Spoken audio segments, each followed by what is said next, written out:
Mga pangarap, mga liwanag at dilim, sa kapanahunan ng kadiliman, marahil ay maraming nagdurusa, maraming nagtatahimik, ngunit napapahamak. Oo, naninirahang takot at naghihinagpis. Hintayin ko ang mga araw na itong lahat ay lilipas, malayo sa kabiguan at pang-aapi.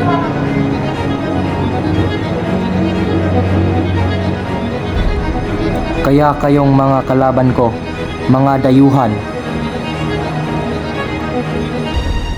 huwag niyo akong salingin, nolay mitanghere.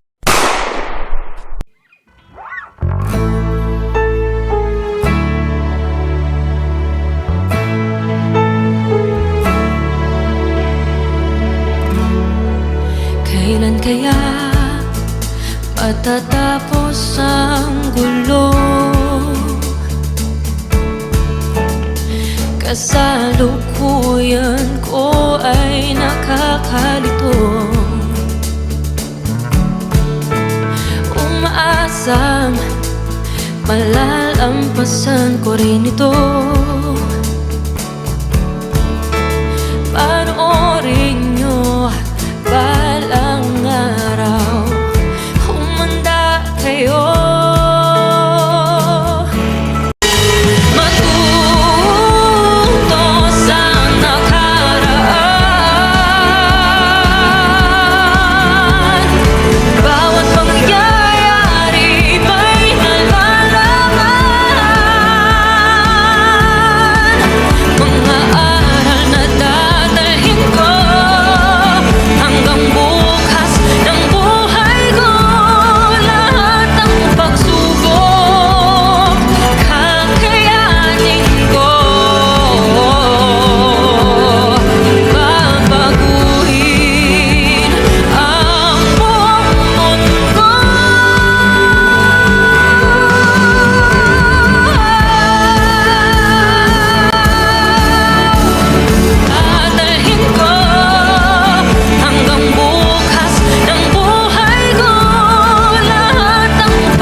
Nakayaya mo ang bansang ito at ang ibang pamalat dito kumpara sa pamala sa Madrid.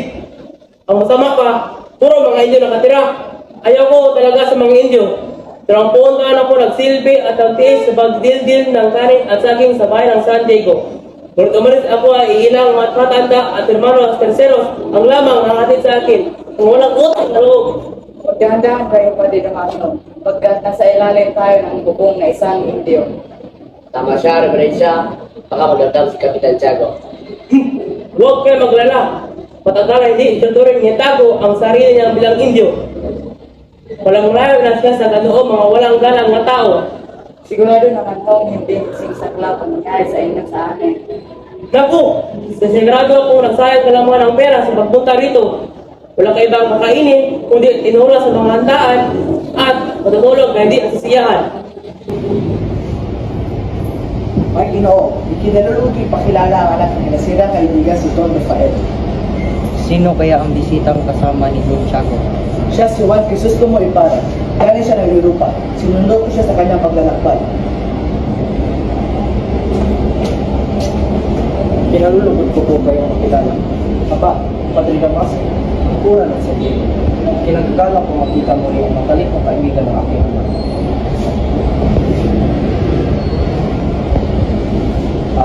Parang nagkamali ako. Patawad mo ako, Reverensya. Hindi ka nagkamali iyo, ngunit hindi ko kailanman naging masalik na kaibigan ang iyong ama. Kung gayon, ikaw pala ang anak ng nasirang si Don Rafael Ibarra.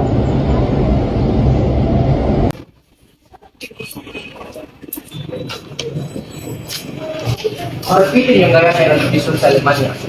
Pagkakilala ng bisita, wala silang nakilala. Kinagkala ko yung makilala. Ako si Juan Crisostomo Ibarra. Tayo ang maganda ang taga-Europa. Wala pa rin tayo sa kagandahan ng taga-Pilipinas. Sus kasi mga likas.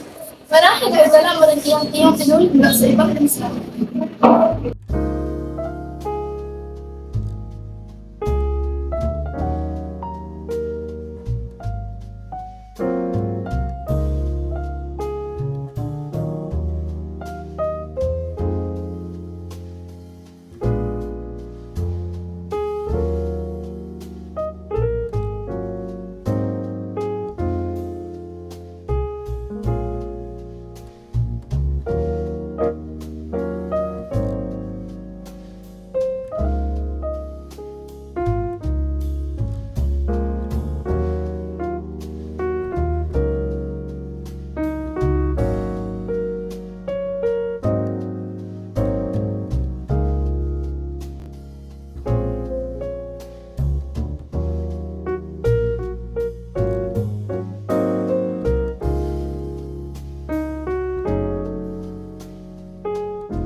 Ilang taon kang nawala sa ating bayan, Senyor Ibarra?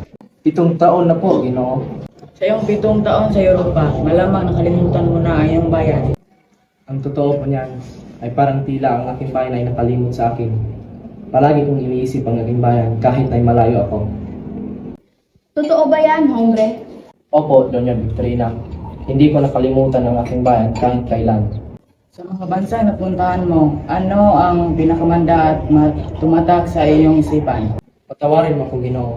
Ngunit bukod sa ilang Espanya, ay wala na akong naiibigang bansa kundi ang Pilipinas. Kung gayon ay isa kang bulag na ngaliyo, bakit magsayan ka pa ng pera at ang pumunta ng Europea kung wala ka naman nagustuhan? Ang iyong napag-aralan ay alagin naman na kahit sinong mag-aral na tanawin mo sa itong bansa. Siyempre, huwag kayo magtaka ng dating kura. Nako, nabaitang kapin niyo kung sirong pamanhin. Pumanhin at ako'y aalis na.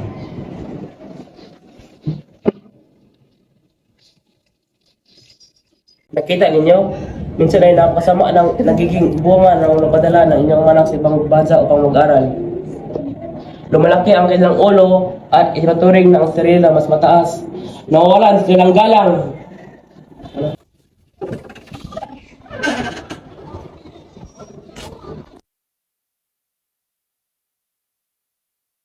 Diyos ko, sa gabing ito, parang 7 taon lamang ang gusto ko sa Espanya.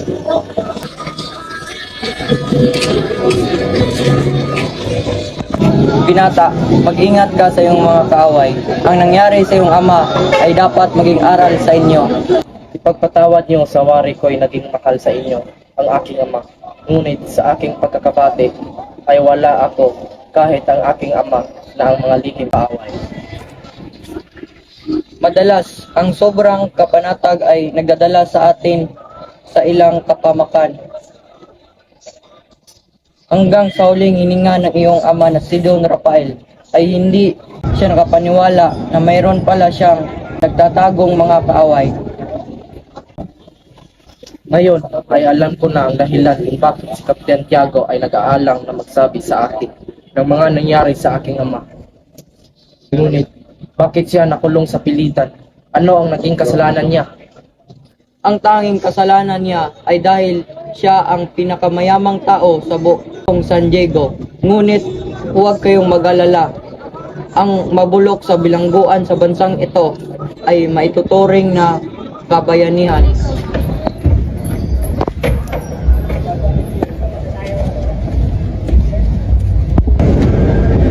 Nabusog kay mga bisita, Isabel. Palagay ko'y oo, Santiago. Paniguradong nabusog sila sa dami nila.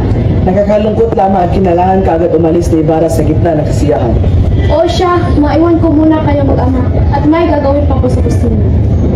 Tila may bumabagabag sa iyong kalooban, ama. Mayroon nga po ba? Walang anuman, Iha. Nagpasalamat na ako sa Diyos at binayaan tayo ng maayos na buhay.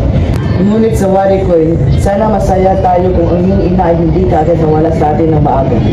Papa, huwag niyo na pong balikan pa ang nakaraan. Mabuti pa ay matulog na kayo. Panigurado ay pagod na pagod kayo sa pagtanggap na nabisita kami. Nagpasalamat lang ako sa Diyos at binayayaan ako ng napakabait at napakakitagang anak katulad mo.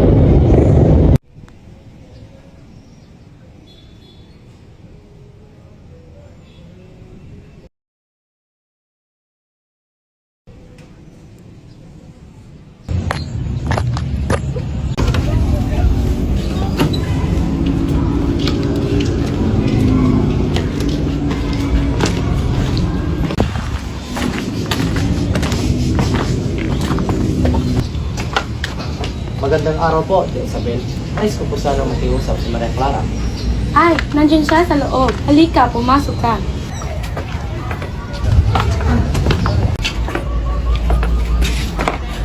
Como estas, Ibarra? Salamat naman at tumala ka muli sa aming tahanan. Magandang tanghali po, Don Santiago. Nais ko po sana makausap ang iyong anak. Larita! Nais ka makausap ni Ibarra. Isabel, sunduin mo siya sa kwarto at malamang nag-aayos iyon o nahihiya.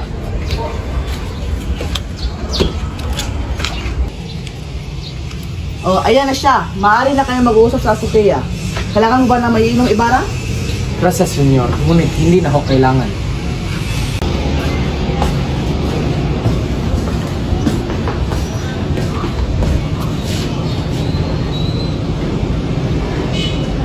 Napakaswerte ko dahil ay pagkasundo tayo ng ating mga magulang. Dahil kung hindi, ay hindi na ako makahanap ng ibang babae katulad mo. Napakatamis ng iyong dila, Kristo mo. Siguro dahil dyan, nabihag mo ang maraming kababaihan dahil sa mga bansang iyong napuntahan. Isa ng magandang obra ng Diyos ang aking nasinta. Bakit pa ako hanap ng iba? Sinungaling, hindi ako makapaniwala na sinasara mo ang iyong mata pagdating sa ganda ng dilag ng Europeo. Ang kagandahan ay nasa panlasa ng tao. Ito ay naroon sa taong sinusuri ng kagandahan. Mula sa aking puso, sinasabi ko sa iyo ang aking pinakalimutan.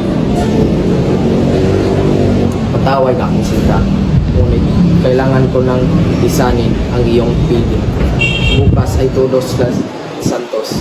Kaya kailangan kong puntahan ang isang tao doon upang tulungan ako bukas. Naiintindihan ko, iba. Naway makapaglakbay ka ng ligtas at ikinasay. Maalam ako.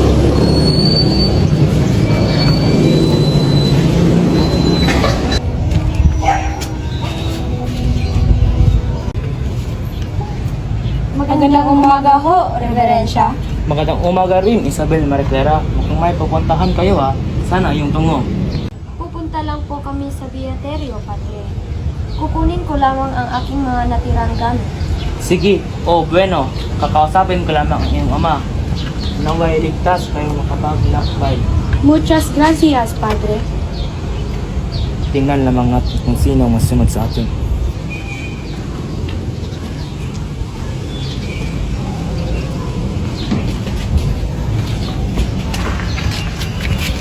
Santiago! Santiago! Santiago! Santiago! Padre, ano po ang sadya ninyo? May gusto kong sabihin sa importante. Doon tayo sa lugar na hindi tayo maririnig. Tandaan mo na kung mabuti ang mga sinabi ko sa iyo, Santiago. Inisip ko lamang ang iyong kapakanan. Naintindihan ko ho. Masusunod ang iyong kahilingan.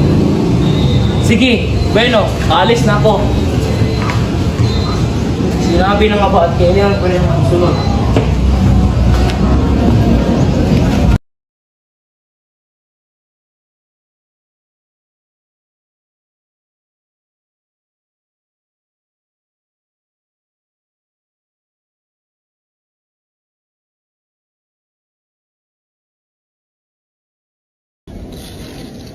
Uy, si Bologa na tayo maghukay. Bagong bago pa yan. Pare-parehong bagong libing pa yon. Ayoko na. May dugo pa yung mga buto. Malabas ng kalating katawan ng bangkay. Bakit mo ginawa yon? Bakit may kayo bangkay? Sino utos sa'yo? Sino pa kung di ang kura na malaki? Ano ang ginawa mo sa bangkay? Nilibing ko sa mga nilibingan ng insect. Ayoko na maghukay. Natamaan ko na yung isang bungo.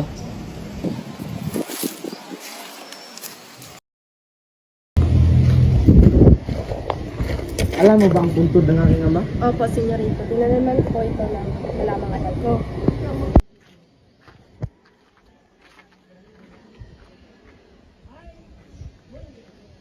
Akala ko ba ay alam mo ang puntod ng aking ama? Pasensya na po, senyorito. Para pong nawawala po tayo.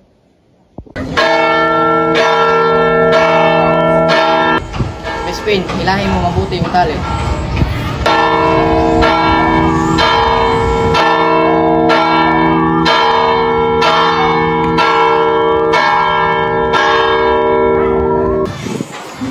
Magpahinga muna tayo, kaka. Kanina pa tayo nakatayo at napatunog ng kampana. Hindi pa pwede. Papagalitan tayo ni sa Kristan Mayor. Oo nga pala. Ilan daw ang susunduin mong may buwan? 2 reals na lang, Crispin. Bayaran mo na kaya yung sinabi nilang ito na ninakaw ko mula sa simbahan para hindi na nila ako guguluhin. Naku, Crispin, hindi sapat ang sweldo ko sa hinihingi nila. Natatakot kasi ako, sobrang sama ng kura at sa Kristang Mayor. Hindi nila ako papawiin. Huwag kang magsalita ng ganyan, Crispin. Mga pasaway na bata, wala na kayong magawang tama dito sa simbahan. At ikaw, Basilio, magmumulta ka ng 2 reales sa hindi magandang tunog sa kampana. At hindi ka rin uwi ng alas 8 kundi alas 10 ng gabi. Ngunit huhulihin ako ng gwardiya. Wala akong pakialam. Sasagot ka pa? At ikaw, Crispin, hindi ka uwi hanggat hindi mo binabalik ang mga gintong ninakaw mo. Hindi ko ninakaw yun eh. Wala po akong ninakaw na kahit ano. Pa, sumasagot ka pa. Itong sa iyo. Aray na po! Tama na po! Tama na po! Tama po kayo! Mo ang pigilan. Kaka! Huwag mo uniwan! Ben! Kaka! Huwag mo uniwan!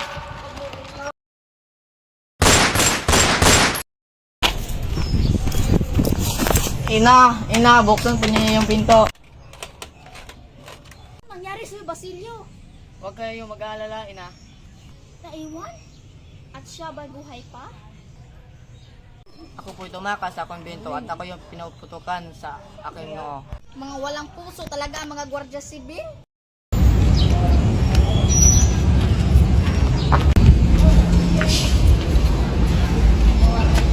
Tao po. Magandang umaga po. Sino kayo? Ako po ay si Sisa, ang ina ng sakristan si Crispin. Pwede lang po akong gulay para sa kura. O sige, lagay mo na lang doon. Saan ho? Kahit saan dyan.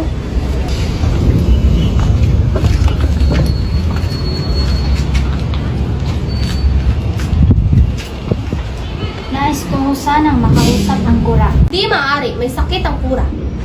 Kung gayon, ay sana makausap ko man lang ang anak kong si Crispin. Naiwan mo rin tumakas man pagkatapos magnakaw ng maraming bagay. Baka nga hinahanap na siya ng mga gwardiya sibil sa inyo. Alam mo, napakabuti mong asawa, ngunit apakasama ng mga anak mo. Tulad ng kanilang ama. Lalo na yung maliit. Naku, baka higitan niya pa ang kanyang ama.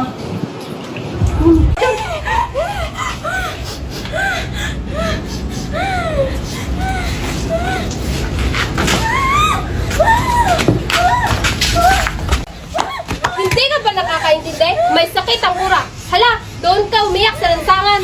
Tulong!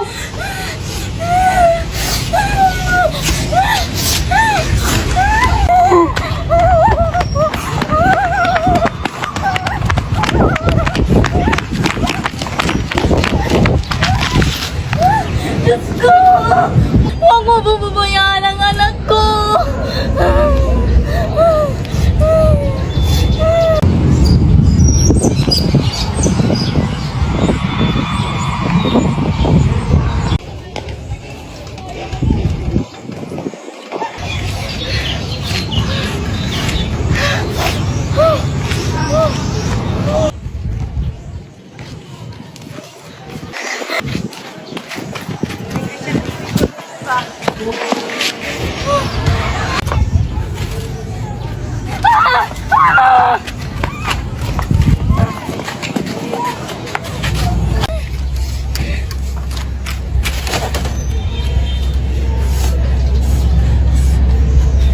ba si Sisa ang ina ng mga magnanakaw na bata?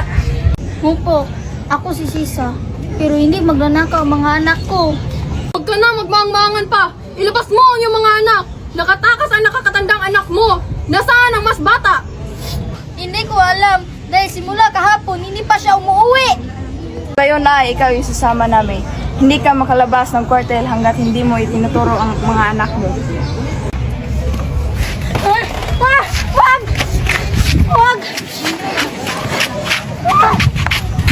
Wag!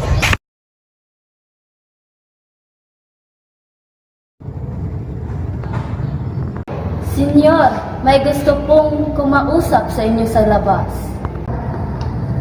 Sino siya? Di po siya nagpakilala, pero ang sabi niya, kilala mo daw siya. Sige, papasukin mo siya.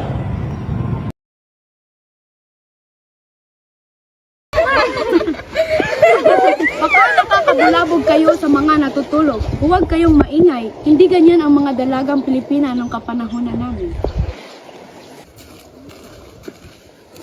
Tila may ibig mamalimos.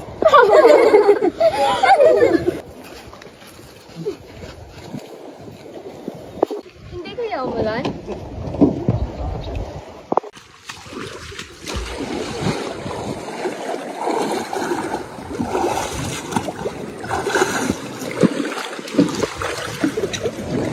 Ihanda na ang paasim sa sabaw. Kailangan nang maihulog ang nahuhuling isda sa kumukulong sabaw.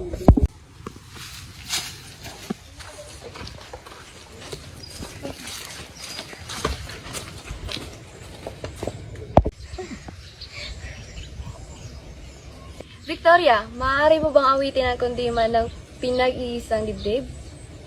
Paumanhin, pero ayoko. Oo nga, sige na! Maracay, maaari ka bang umawit? Lungkot ang aking mga awit. Ayos lang yan! Pumayag ka na! Sige na! Kumukulo na ang sabaw!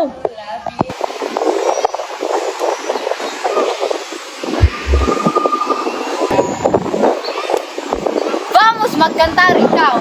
Guardia! Dili esa mujer que canta Tagalog.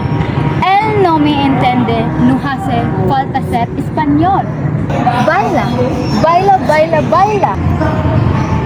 Ngayon ikaw naman ang sumayaw. Sayaw. Baila, India. Baila, baila, kondenada salbahe. Ano ang nangyayari sa'yo? Hindi ka man lang nagbigay ng magandang gabi. Dalin mo ang baliw na ito.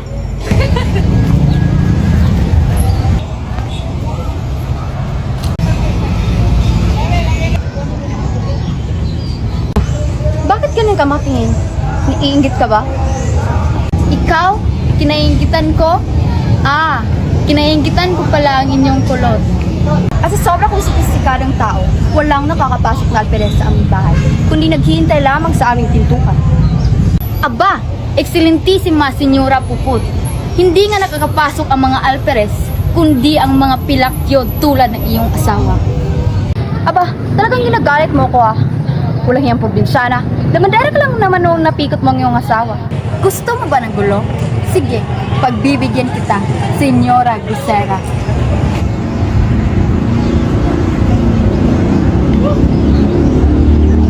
Linyares, kailangan mong hamunin ang address ng Sableo.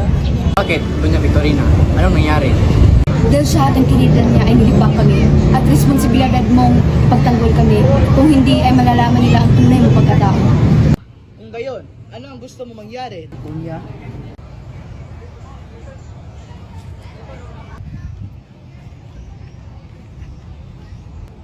Bakit umiiyak si Clarita? Hindi siya nasabihan sa ating pagkakasundo na hindi si Ibarra ang ipapakasal niya kundi si Linares.